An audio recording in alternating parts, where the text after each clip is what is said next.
The 2026 Grammy saw major wins for artists like Bad Bunny, Kendrick Lamar, and Lady Gaga, and also served up an impressive number of live performances. But beyond the spectacle and the awarding of Grammy statuettes, the night also highlighted the bridge between headlines about immigration policy and ICE and how music often defines our most challenging cultural moment.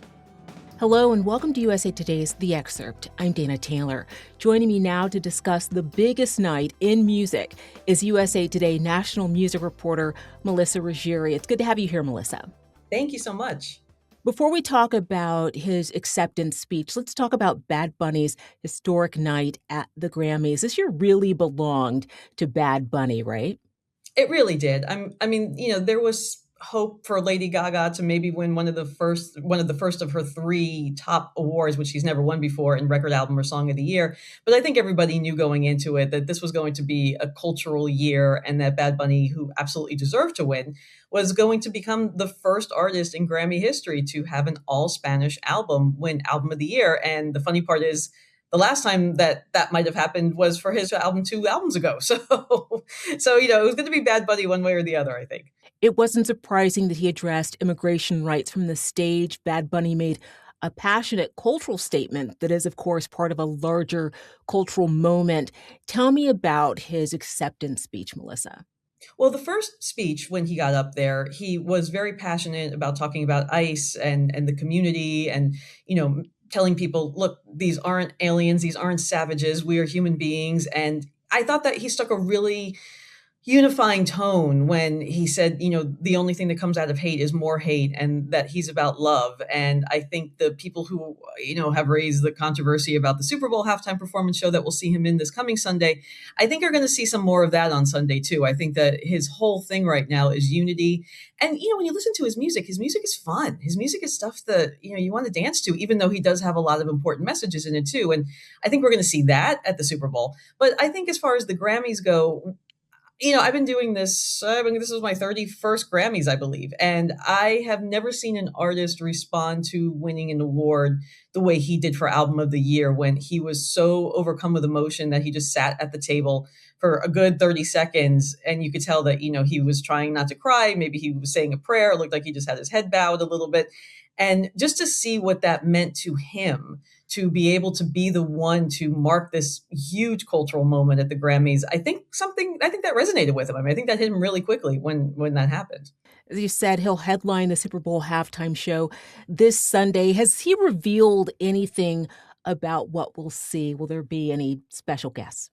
No, he hasn't, and that's not atypical. Really, every artist, I remember I was covering the year that Usher was the Super Bowl halftime performer a couple of years ago, and everybody was trying to get him to, sneak out some ideas of who he might have on there, and everybody's pretty tight-lipped about it because they wanted to be surprised. Last year with Kendrick, I don't think anyone was expecting to see Serena Williams.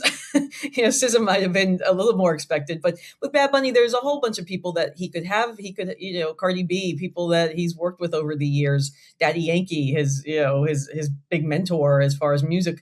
So I think we're going to see a lot of people that are going to come out, maybe even Shakira. People sort of forget sometimes that Bad Bunny actually did do the Super Bowl a few years ago when he popped up with Shakira and Jennifer Lopez the year they did it. So, it would be kind of fun to see Shakira repay the favor and come out. So I think we will see people, but no, we don't know yet who any of them might be. Well, speaking of last year's headliner, Kendrick Lamar, he also made Grammy history this year, right? He sure did. He is now the most awarded rapper in Grammy history. He has 27 wins. He surpassed Jay-Z's 25. And 5 more awards for Kendrick. He was the leading nominee. He came in with 9. He actually only could have won 8 because he was nominated twice in the same category. And, unless he tied with himself, he was only going to win 8. But to win 5 of those is really incredible because he had such a huge year last year. And typically what we see in the Grammys are these cyclical things. An artist has a big year and then the next year you don't really hear from them much like with Taylor and Beyonce.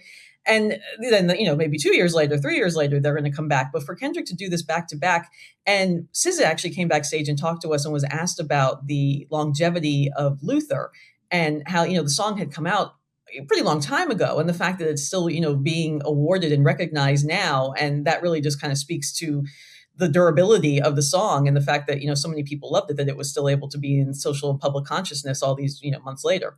Well, so young female pop artists continue to rule the roost, from Sabrina Carpenter to this year's Best New Artist winner, the lovely Olivia Dean. Some of them have an important element in common, though, and that's a massive social media platform. Is this the moment where we're seeing the music industry fully embrace social media stars? I think so. Depending on when you grew up and how you grew up listening to music, you might look at it and say, anybody who comes off TikTok or who comes off YouTube or whatever, just really, that's not the same as playing in your garage and playing for, five people in a bar. And that is all true to an extent. It depends on the type of artist who you are. If you're a band, I think maybe playing in the garage is still the best way to start. But as far as some of these young pop stars, the female ones especially, the Taylor has even shown us just the power of the internet and, just one dance in a video, what that could spark. And I think someone like Olivia Dean, is absolutely an indication of that. Although she's someone who has a really old school quality to her. I get to sit down with Clive Davis, the legendary music mogul, every year and chat. And I talked to him on Friday, and I said, if you were, he's going to be 94, so he's not really, actively working much anymore. But I said, if you were going to sign anybody today, who out there is someone you would sign? And he didn't even hesitate. And he said, Olivia Dean. He said, if she auditioned for me, I would sign her right now. And I said, why is that? And he said, are you coming to my party Saturday? I said, I am. And he said, she's good and you'll see that. So everybody's looking for something different, but I think someone like Olivia certainly has so much, flair to her at such a young age. And Sabrina is sort of the Olivia Rodrigo of the past year as far as the preteen girl following and even older than that, going into, 20 something year old women. So yeah, I think because the internet is such a way for them to connect with their fans so quickly, that's the outlet that a lot of them are going, because they could say whatever they want. They don't need an intermediary like a reporter to to get the word out, and fans feel connected to them that way. The Ozzy Osbourne tribute brought out some heavy hitters, also pyrotechnics. Who showed up for the Prince of Darkness, Melissa? The Prince of Darkness was well feted the entire weekend. He also had a tribute at Clive Davis's pre-Grammy gala with Jelly Roll and MGK performing for him, and the Osbourne, Sharon, Jack, and Kelly were in the audience there, just as they were at the Grammys on Sunday. And Post Malone really kind of took the lead on this Grammys one, but he had some help, with Slash and Chad Smith of the Red Hot Chili Peppers on drums. All you want to do is rock really hard when it comes to remembering Ozzy, because that's what Ozzy would have wanted. And being that I was at both events, at Clive's party and at the Grammys, and seeing the reaction of Sharon and Jack and Kelly, that's the thing that really makes you know that they so appreciate how many artists in the music community remember Ozzy and loved Ozzy, and Youngblood especially, who won a Grammy for his performance from Ozzy's the big concert that they had, the Black Sabbath concert last July, shortly before Ozzy died. And Youngblood has really become, another part of the Osbourne family, as has Jelly Roll. He came backstage and talked about how the Osbourne kids call him their brother now. And Sharon's a straight up gangster, was his quote about Sharon. So, it's just really cool to see how many artists revered Ozzy, and how, I don't think he's going to be forgotten anytime soon. That's for sure. And then Lauryn Hill led tributes to two of the artists we lost just last year. How did that go? That was an amazing moment as well. When I'm in that Grammy press room, there's a lot going on. There's artists coming back. There's winners being announced. There's so much happening. You're trying to write. You're trying to listen. And that was one of those moments where pretty much every journalist in the room kind of stopped what they were doing just for a few minutes to listen. Lauryn Hill, really, who better to sing Roberta Flack songs than Lauryn Hill? And she looked amazing too. And then you had a D'Angelo tribute, when you had people like John Batiste and all, and Raphael Sadiq and Shaka Khan, and just those two artists being remembered by this conglomerate of other artists just showed the respect that they had for them. And it was a really well produced segment. And I was really curious how they were going to handle all the in memoriam stuff this year, because we did lose so many people. Like you said, we lost Ozzy, we lost D'Angelo, we lost Roberta Flack, and then of course we lost Sly Stone and Brian Wilson, who I was happy to see that Bruce Springsteen just had a pre-recorded, narrated retrospective of Brian Wilson's career. Talk about one of the most important people in pop music over the last century. So I thought the Grammys did a really great job of getting everything in there to recognize the greats, and a relatively short period of time that they had to cram in there. And Reba McEntire, of course, was one, and Brandy Clark led the in memoriam segment in general for all the other people who were lost this year. But yeah, I do definitely think that the Lauryn Hill led Roberta Flack D'Angelo tribute was a highlight of the night. Now let's turn to some of today's icons. We're going to touch on just three, beginning with a stripped down Justin Bieber. Talk about staying power. I mean, he's only 31, Melissa. And hey, for the guy to come out there in his underwear, I give anybody credit who's going to show up on stage in their underwear, male or female. So good for him.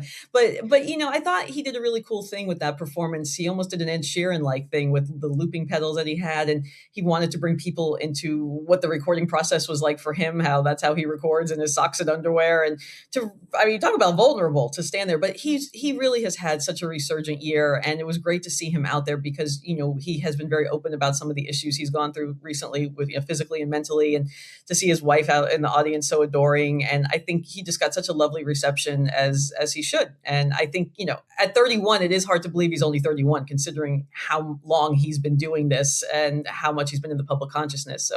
So no, it was great to see Bieber out there. And then remember Lady Gaga's meat dress back in the day? She's always shown skill in shocking people, but then entertaining them even more. Is she just having fun going back to her outlandish start in the industry? I think she is. And talk about stamina. She just got back on Friday from Tokyo from her tour. And to be able to turn around and do that performance that she did. And of course, she's a pro. She does it, she's been doing this every night on tour. But still, just jet lag. I'd be sleeping. I'd be like, sorry, not available this year. But no, she seemed to really have such a great time. And that was such a creative performance that she did, just having the camera close up on her and the thing on her head and this kind of herky jerky. And she's always going to bring some surprise to what she does. And whether you like her or not, whether you like her music or not, you are intrigued by her. And I think the best thing Lady Gaga ever did was after the meat dress and coming out of the egg on the red carpet and years ago at the Grammys was when she hooked up with Tony Bennett to do jazz albums, because that is when people said, you know what, she's not just about being outlandish. She really has a voice and she really has substance. And now she's at the point in her career that both of those things we see all the time. And I thought her performance was actually one of my favorites of the night. So really happy to see her there too. I just wish she had won one of those big three awards finally. And then Bruno Mars, who performed twice on Grammy night. Are we calling this a comeback? Absolutely. Although in some ways he didn't really go anywhere. He's got this big album coming out. He's got the stadium tour that kicks off in April in Las Vegas. But Las Vegas is a place that's been very good to Bruno the last few years because he's had a residency there for several years. He has a new club that opened, I think opened about a year and a half, 2 years ago at the Bellagio. So, Bruno has been out there, and he's also, obviously been doing a lot of collaborations with Rosé and then with Lady Gaga last year. They won for Die With a Smile. So it's not like he really went anywhere from the public consciousness, but the fact that he's back now as solo Bruno for the first time in almost a decade. And he's just a consummate entertainer. This is a guy who can, you could see the soul elements in what he does with Silk Sonic and just even in his new songs. And I'm really excited about his new album that's coming out and just to see what the stadium production is going to be. I think we got a little taste of that last night. And then finally, since I have you, Taylor Swift's The Life of a Showgirl, that came out too late for a Grammy run this year. I know Harry Styles has new music out. It's early, but there's so much coming this year that's going to generate Grammy buzz in 2027. What are you watching out for? Well, Harry, definitely. And I do think that next year's Grammys are going to be really, really big on star power. I think Kendrick might take some time off. So we might not see as much Kendrick next year. But with Harry's album coming out, who knows what Taylor is doing? She may very well be getting married as the plan is, but that also could mean she drops 4 albums as well, because we know how prolific she is. And Beyonce's also, been talking about the next installment of which she's been working on these last several years. So it would be really, really cool next year to see if we've got, Harry, Beyonce, and Taylor. And then don't forget about Adele, even though she also said she was going to take some time off and maybe go do some acting or whatever. But I wouldn't be surprised if mid-year she decides to put something out as well. So, how incredible would that be to have those 4 major artists all in contention next year? That's a Grammys that I don't know what I'd be writing about at that point. Melissa Ruggieri is a national music reporter for USA Today. It's always good to talk music with you, Melissa. Thank you. Thanks for watching. I'm Dana Taylor. I'll see you next time.